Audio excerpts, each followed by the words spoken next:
Plus nous sommes en conflit intérieurement, plus nous attirons dans nos vies avec la loi de la résonance et la loi de l'attraction des conflits, des obstacles.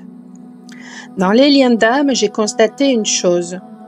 Plus le duo est en conflit, plus les difficultés se vivent de part et d'autre. Alors bien sûr, les personnes manipulées par des énergies de base astrale se nourrissent et alimentent ces conflits pour maintenir le duo en séparation. Mais ces personnes manipulées sont en miroir avec nos propres ombres, avec les ombres du duo. Par contre, à la longue, cela épuise et peut amener au burn-out. Contrairement à ce que l'on croit, le burn-out est une bénédiction, car il permettra, une fois avoir touché le fond, de retrouver cet élan de vie qui est en chacun. Malheureusement, certaines personnes n'arrivent pas à retrouver cet élan de vie et commettent des actes irréparables. Ça a été le cas de mon propre père, à l'âge de 27 ans. Mon père était un artiste non reconnu, un hypersensible, un artiste qui s'ignorait peut-être même. Je suis aussi une hypersensible, une artiste. Je pratique l'art de la guérison, l'art divinatoire, l'art du rêve, l'art des voyages chamaniques, l'écriture, la peinture, etc.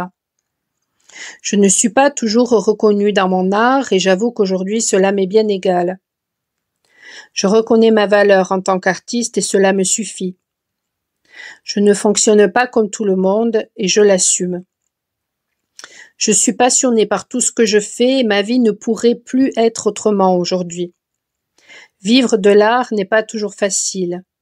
Syndrome de l'imposteur, sortir des limitations, des conditionnements, faire face à la jalousie, tels sont nos défis à relever. Mais cela en vaut la peine.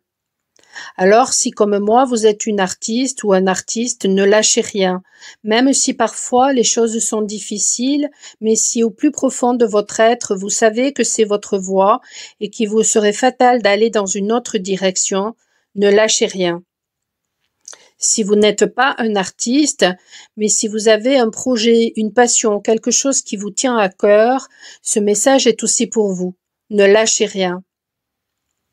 Ce sont nos perceptions, nos limitations conditionnées qui écrasent notre élan de vie. Pourquoi ce burn-out est-il une bénédiction? Car il fait ressortir nos émotions, colère, tristesse, frustration, injustice. Et ces émotions nous montrent qui nous sommes au plus profond de nous-mêmes. Et ce nous, à l'intérieur, crie « Je veux être ». Si nous nous laissons embarquer par les pensées limitatives conditionnées, nous allons penser que notre état, ce qui nous arrive, est la faute des autres, de la vie. C'est injuste. Pourquoi pas moi? Pourquoi lui? Pourquoi moi? Alors nous ferons preuve d'impatience, mais d'une impatience irritable, frustrée. Nous dramatiserons et plongerons dans nos méandres. Et ça, c'est un cadeau.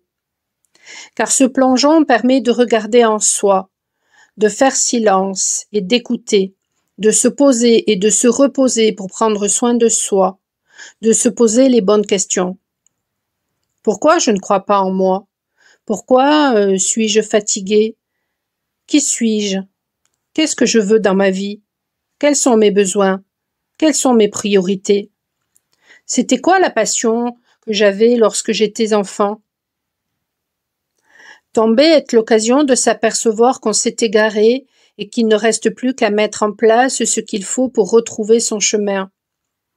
Et parfois, on se rend compte qu'on est sur le bon chemin, mais on ne se fait pas suffisamment confiance. Alors on fait un pas en avant et parfois un pas en arrière. Et on bloque les choses. Alors l'impatience irritée, frustrée s'installe au lieu d'une impatience pleine d'espoir, de joie pour ce qui arrive. Lorsque nous changeons grâce au fait d'avoir touché le fond, nous passons de « j'ai peur donc j'essaie de tout contrôler » à « je lâche tout et je me laisse porter ». Et ça, c'est le cadeau que nous recevons lorsque nous écoutons cet élan de vie en chacun de nous. Mais cet élan de vie, nous le trouvons que dans l'ici et maintenant. Et pour cela, il est important d'écouter, de s'écouter, d'écouter nos émotions, ce qu'elles nous racontent, de les laisser nous traverser. Il est important d'écouter qui nous sommes.